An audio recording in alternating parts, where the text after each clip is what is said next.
Bonjour à toutes et à tous et bienvenue dans cette nouvelle vidéo. Aujourd'hui, on va aborder un sujet très important. Il s'agit de comment bien choisir le bon outil d'automatisation. Et ce, sans vous tromper. Mais avant de rentrer dans le vif du sujet, je vous invite à vous abonner à ma chaîne si ce n'est pas déjà fait, afin que vous puissiez recevoir les futures notifications de mes vidéos à venir. Alors, quel est le piège lorsqu'on veut automatiser ces processus comptables? Face à des dizaines de solutions d'automatisation, beaucoup d'entrepreneurs sont confus, ils hésitent et font le mauvais choix face à divers choix concernant l'automatisation comptable. Dans cette vidéo, je vais vous présenter et vous expliquer comment bien choisir le bon outil adapté à vos processus comptables. Et ce, sans perdre du temps et aussi sans avoir un impact important dans votre budget.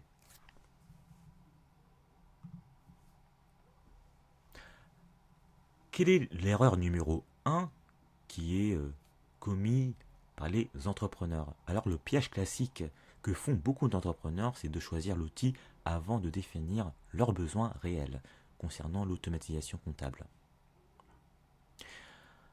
Et aussi, beaucoup d'entrepreneurs choisissent un outil d'automatisation par effet de mode. Par exemple, tout le monde parle par exemple de Make, c'est-à-dire un logiciel pour automatiser les processus. Il se peut que vous pourriez aussi choisir ce type de logiciel car tout le monde en parle. Mais il existe aussi d'autres alternatives comme Zapier ou N8N. Mais il est vrai que Make est un logiciel d'automatisation qui est accessible déjà au niveau du tarif et aussi au niveau technique. En soi, un outil n'est ni bon ni mauvais, mais il faut se poser la question de savoir si un outil est adapté à votre situation particulière. Pour utiliser une analogie, avoir une Formule 1, c'est incroyable, mais pour faire ses courses au supermarché, ce n'est pas utile. Et il faut adopter le même raisonnement pour le choix d'un outil concernant l'automatisation comptable et financière de votre entreprise.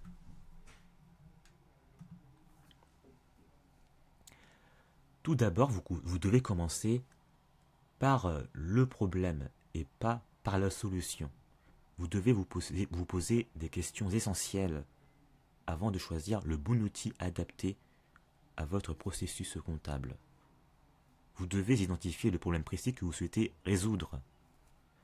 En effet, plus votre besoin est clair et plus le choix devient évident.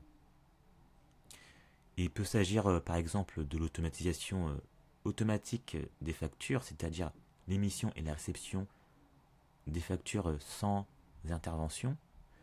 Vous pouvez aussi commencer par automatiser les relances clients. Vous pouvez même aussi automatiser le suivi de vos dépenses grâce à un tableau de bord connecté. Et vous pouvez aussi automatiser le classement et la centralisation de vos documents. Je pense notamment aux factures. Comme cela, vous pourrez regrouper dans un seul endroit les factures et les justificatifs comptables.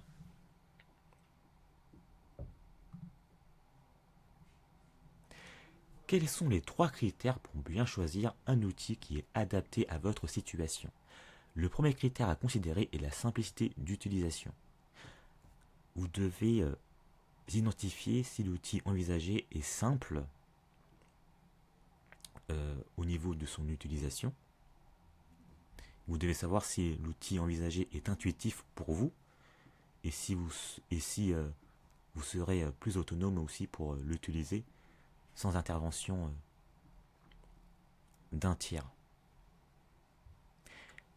Deuxième critère à considérer est de savoir si l'outil que vous envisagez peut s'intégrer facilement à votre processus, à votre organisation existante. Le meilleur outil doit vous permettre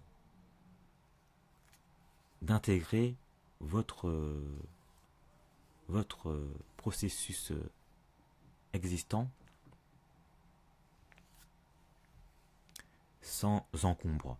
Par exemple, si vous avez un logiciel comptable, un outil d'automatisation doit bien s'intégrer aussi à votre logiciel comptable. Et aussi, si vous avez un outil de facturation, de CRM, et si vous avez aussi une banque, si vous avez une banque en ligne, est-ce qu'il est possible de connecter votre outil à votre banque en ligne? Ça aussi, c'est une question que vous pouvez vous poser. Et surtout, le troisième critère à considérer est le retour sur investissement. Vous devez savoir si l'investissement dans un outil va vous faire gagner du temps et de l'argent.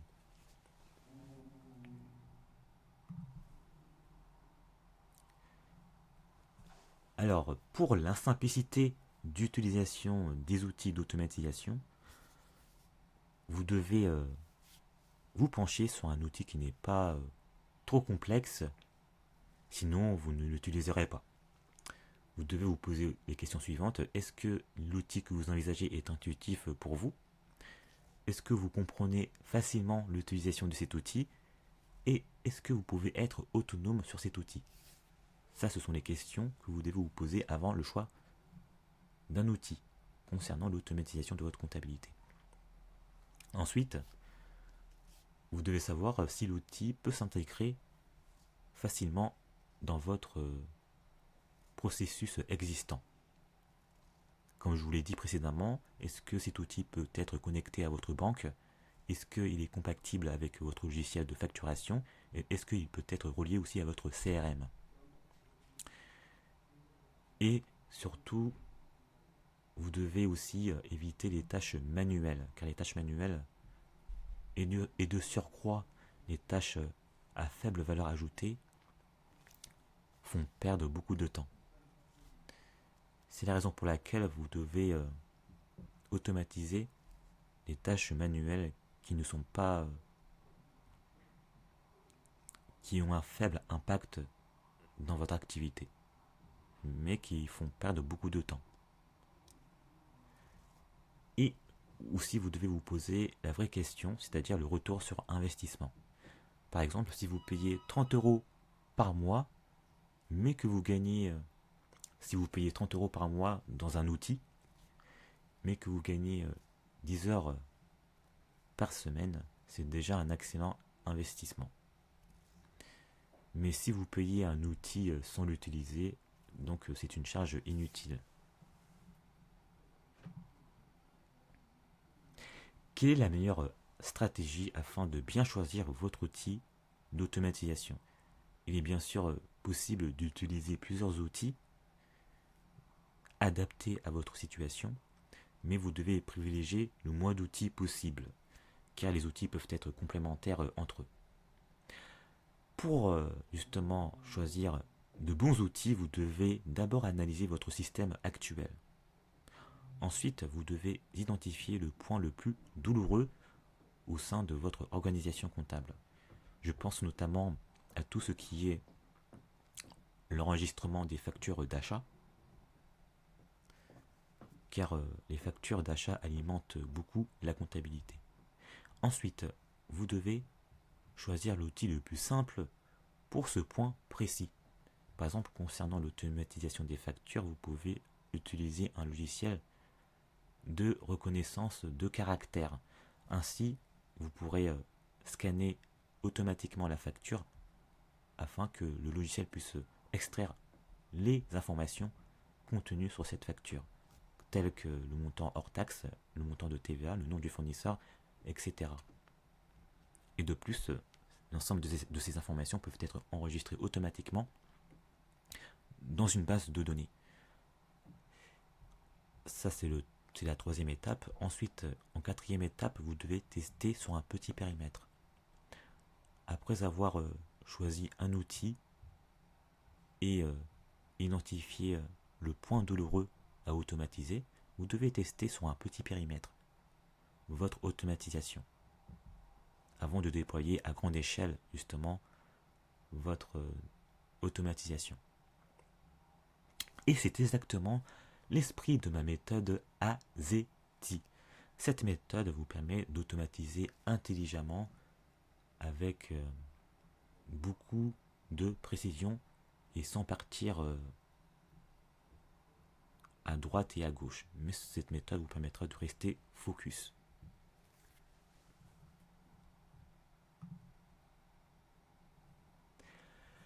En conclusion, pour choisir un bon outil d'automatisation, vous devez identifier le problème principal à résoudre. Ensuite, vous devez savoir si l'outil envisagé est simple à utiliser. Vous devez savoir aussi si cet outil s'intègre facilement à votre système comptable actuel. Et enfin, vous devez estimer le retour sur investissement de l'outil que vous envisagez. Si vous suivez cette logique, vous éviterez ainsi la majorité des erreurs lorsqu'on veut automatiser sa comptabilité. J'ai une question pour vous. Quel outil d'automatisation utilisez-vous dans votre entreprise aujourd'hui? Ou quel outil d'automatisation vous souhaitez tester? Vous pouvez me le dire dans les commentaires. Je vais vous lire avec beaucoup d'attention. Et c'est la fin de cette vidéo. Merci de l'avoir visionnée jusqu'au bout. Si vous avez trouvé cette vidéo utile, n'hésitez pas à la partager à un entrepreneur qui pourrait en avoir besoin. Et si vous avez apprécié cette vidéo, n'hésitez pas à liker, à partager et à commenter aussi. Et surtout, si ce n'est pas déjà fait, abonnez-vous à ma chaîne afin que vous puissiez recevoir d'autres vidéos sur l'automatisation comptable, la gestion, etc. Et comme d'habitude, à très bientôt.